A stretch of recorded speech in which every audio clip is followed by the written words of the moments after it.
mwebale nnyo mwere ddala kwekumira ku program emikolo n'embaga mu kanyomero kaffe aka manya emikolo. Ku mulungi guli twalaba enteekateeka y'oluwombo ewasenga lwagenyo gabula omuko. Mu kaseera kano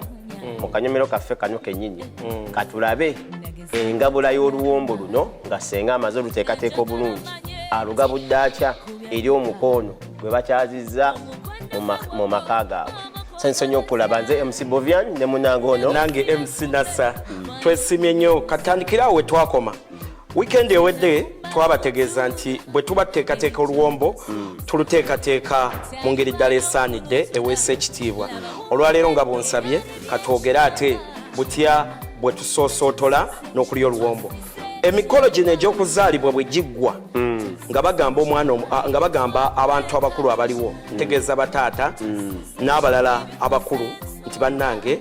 eddiiro tulekera baki abaana begazaanye olwo nno asigalawo ye omuko ne mwanyina omulungi baleeta oluwombo n'emmere endala naye nga bwe twayogera nti omulenzi ono olumala okusumula oluwombo anoonye nkoko nkulu era n'ensonga twagiwa olwaleero katulaba ali atya. Ensonga lwaki tugamba abantu abakulu bano okuvaawo kwe kuziyiza omwana omulenzi ono okukola ebitajja bulungi yegazaanye. Ekisooka ayinza okulya nga aswankula. Okuswankula tekunyuma abantu bakulu kubanga bakola ki nga bakuwulira. Ekyokubiri ayinza okulya nga asolobeza. Okusolobeza kutya okulya nga osolobeza okitegedde kakati okulya nga osolobeza nakyo kirina engeri gye kiwulikamu etali nnungi nti abantu abakulu bwe bakuwulira bagamba naddala basenga bannaabalala bagamba nti omwana ono asolobeza sawundi gy'akola eyinza obutaba ki kale nno bakulekera senga n'osigalawo ne wakola ki endya entuufu tuliisa engalo 3 kati golukwata bwoti oluwombo ng'okwata bakuyambako oba nga weeyamba mpolampola nga tulusumulula ng'otandika okulya osobola okutandika ng'okoza mpolampola naye kyolya si kulya supu wenna nakkulukuta n'otuuka eno kankusala ekiri oluwombo luno omuko gwe bamuwadde best man akirizibwa okukwata mu luwombo lw'omuko muyambako enkoko gye babawadde omuko asobola okubawa asobola okubagabira si best man yekka wabula nabana abasigadde wano naye ndaze endya yalwo kakati gwe munnanga ateekateeka omukolo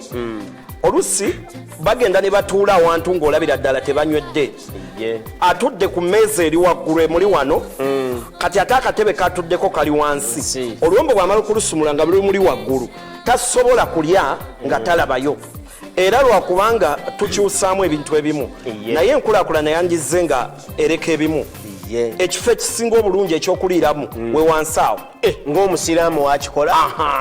n'atuula bulungi ku lujjuliro n'atandika okulya emmere ye n'obuvunaanyizibwa na buli kimu kakati kino bw'aba alya era nga bw'ogambye waddemba okulya ne banne mpolampola. Lwaki kino wakireese nga bwe wakibuzza nti oluwombo luno terulina mbeera yonna kubanga abasinga okulutya bagamba nti balulogeramu bakola kituufu wayinza okuba yabalulogeramu naye ekyo tetukyebalama wadde tusinga kukkiriza nti bonna abaluteekateeka n'omukwano n'okwagala okungi kubanga bateekerateekera omuntu waabwe gwe basinga okwagala olunaku olwo era gwafumba oba ateekateeka amaanyi gonna tukusuubira okugassa mu luwombo lw'omuko n'eno emmere ey'omuko kubanga awo we tugenda okukola ki okusinga okulabira nti ddala mu butuufu mwatuteeketeekedde